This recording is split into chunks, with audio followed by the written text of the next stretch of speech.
Very nice. Moving on to tonight's feature story, and tomorrow is Anzac Day. It's a time to reflect on the sacrifices our soldiers have made. This next veteran thought he'd survived the Iraq conflict, but a hidden wound means that his battle is just beginning. Cupcake. It's precious moments like this Matt Millhouse cherishes while he still can. At just 34, he's been diagnosed with an incurable condition that will eventually rob him of his ability to recognise even his own daughter. Can't run, can't work, can't drive. Just lost my muscle. Can't go to camp anymore, can't do the boat anymore. Not really good at the moment, so. But I've got my wife and my family and my friends. That's it. Matt's been diagnosed with younger onset dementia. His speech and coordination is rapidly deteriorating along with his memory. Eleanor's picked up, I think, on emotions of us over the time, but she knows that Daddy is not well. And as she asks questions, I'll answer them. She's only 4. Matthew will start forgetting, and eventually he won't know that we're his mum and dad. He won't know his daughter or his wife. You just can't understand why. Why is our son a dementia at his age? His life's just starting. And if I could, I'd take it. While it's usually associated with the elderly, nearly 25,000 Australians under the age of 65 have dementia. Certainly, dementia in somebody aged 34 is extremely rare, and when it does occur at that young age, we look for a cause. It's rarely due to Alzheimer's disease, which is the commonest cause of dementia in older people.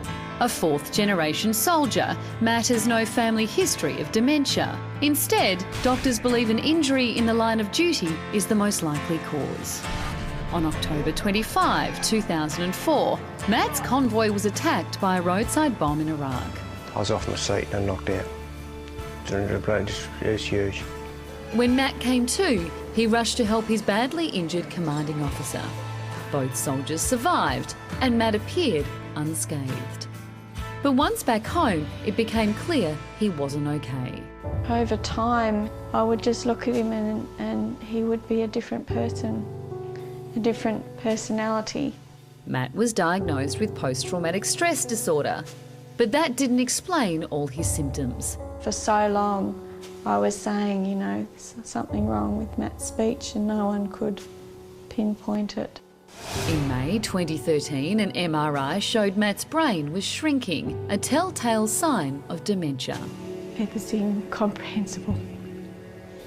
And it was the last thing any of us thought of. I was scared. Like my long-term future of life made me scared. Just to not get a bruise, get hurt, and then just come back. That's a waste.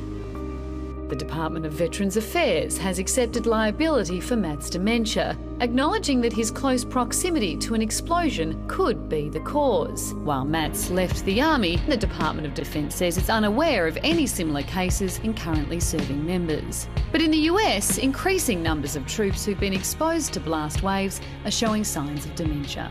We do recognise a link between head injury and dementia. A single significant head injury, such as one enough to knock us unconscious or severely affect us, may cause dementia, often many years later. Sadly, Matt now needs a level of care his family can't provide at home. We've just found that the best place was an aged care facility. So they have the best care, but it's just not age appropriate. The day we took Matthew in, he said, "Mum, I can't stay here. This is where old people come to die." So I've said, "You won't die here, son." But eventually, he won't know where he is. So it'll be easier for him, but it'll be hard for us. While it's incredibly hard to share their story, Matt and his family want others to know that dementia can strike early and highlight the risk to other returned soldiers. I believe that Matt won't be the only one, and that's unfortunate. Bye, Daddy. But my own personal view is that he won't be the only one.